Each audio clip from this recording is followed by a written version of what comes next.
Olá! Hoje vamos mergulhar nos números do Fundo Imobiliário VRTM11.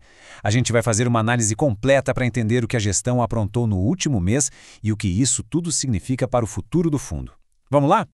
Bom, só para a gente se situar, a nossa análise de hoje é toda baseada no relatório gerencial com os dados de outubro de 2025, tá?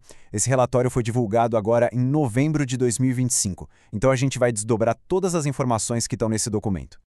O nosso roteiro de hoje está bem completo. A gente vai começar com uma visão geral e o desempenho do fundo, depois vamos para os resultados e o fluxo financeiro, na sequência, um mergulho profundo no portfólio, olhando imóveis, CRIs e FIIs, e para fechar a gente vê a estratégia e as perspectivas da gestão. Ok, vamos começar pelo começo, né? A primeira seção, a visão geral e o desempenho. Aqui a gente vai olhar os principais indicadores para entender como a carteira do fundo está distribuída. Antes de mais nada, é super importante a gente entender onde está pisando. Esse fundo é do tipo multi-estratégia. E o que isso quer dizer na prática? Que a gestão tem liberdade para investir em um monte de coisa diferente do setor imobiliário. Imóveis físicos, CRIs, cotas de outros fundos. A ideia é justamente essa, diversificar para tentar equilibrar o risco e o retorno da carteira. E vamos ao que interessa para muita gente, os rendimentos. O valor que foi distribuído em novembro, que é referente ao resultado de outubro, foi de 9 centavos por cota.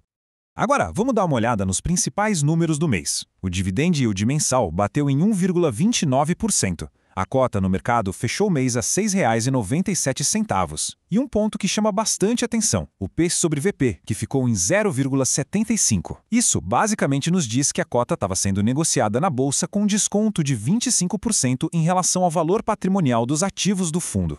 Certo, mas como esses ativos estão divididos? Esse gráfico de pizza aqui deixa tudo bem claro. A maior fatia do bolo, quase 45%, está em imóveis diretos. Logo depois, com 27,22%, vem as cotas de outros FIs. 24,26% estão em CRIs e uma pequena parcela de 3,64% está em caixa, pronta para ser usada. Beleza, agora que a gente já tem esse panorama geral, vamos para a nossa segunda sessão e entrar de cabeça nos números. Vamos analisar os resultados e o fluxo financeiro para ver de onde veio e para onde foi o dinheiro em outubro. Olhando aqui a mini DRE de outubro, a gente vê o seguinte: de receita total, entrou um pouco mais de 4,7 milhões de reais. As despesas somaram os 518 mil reais. No final das contas, o resultado foi um lucro de quase 4 milhões e 200 mil.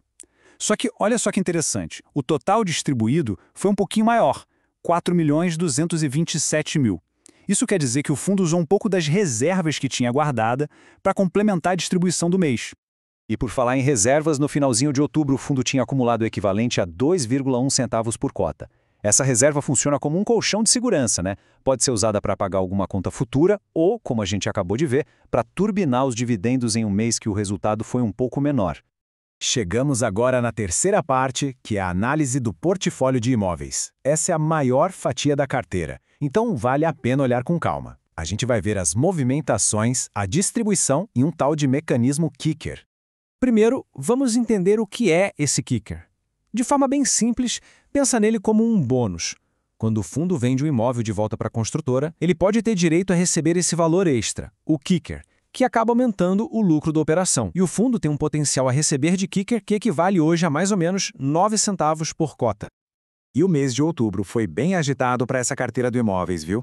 O fundo comprou 6 unidades lá no empreendimento Habitat Libertar, em Goiás, um investimento de 4,2 milhões. Também teve a recompra de uma unidade do Gibran Saraiva Resende, que rendeu 638 mil reais para o caixa do fundo. Além disso, a gestão liberou 4,7 milhões para 9 projetos que ainda estão em obras. E, por fim, o processo de escrituração de 3 unidades do Alpha House Z segue em andamento. E onde é que ficam esses imóveis todos? Esse gráfico mostra uma concentração bem forte no estado de São Paulo, com mais de 60% do patrimônio alocado lá. Depois a gente vê o Rio de Janeiro com quase 11% e Goiás com um pouco mais de 8,5%. O resto, quase 20%, está espalhado por outros estados. Muito bem, saindo dos imóveis físicos, vamos para a nossa quarta sessão para dar uma espiada na carteira de CRIs, os Certificados de Recebíveis Imobiliários. Quando a gente fala de CRI, um ponto fundamental é olhar a qual indicador eles estão atrelados. E o que a gente vê aqui é uma carteira bem equilibrada, quase meio a meio. Praticamente metade, 49,38%, está atrelada ao CDI, se beneficiando de juros mais altos. A outra metade, 48,41%, está indexada ao IPCA, o que protege a carteira da inflação. Tem ainda uma parcelinha de 2,20% no IGPM. Dando um zoom nessa carteira, estas são as 3 maiores posições em CRIs. A maior exposição de todas é no CRIs 01 Fibra, que representa 6,82% da carteira e é indexado ao CDI. Em segundo vem o Serena Campinas, com 2,58% e atrelado ao IPCA, e em terceiro, o Gafise II Oscar Freire, com 2% da carteira e também ligado ao IPCA. Avançando para a quinta sessão, vamos dar uma olhada na carteira de outros fundos imobiliários. E aqui a gente vai ver que a gestão tem uma estratégia de desinvestimento bem clara, que a gente vai detalhar agora. A estratégia da gestão aqui é bem direta. Diminuir a alocação em FIIs para pegar esse dinheiro e colocar em operações estruturadas e em CRIs.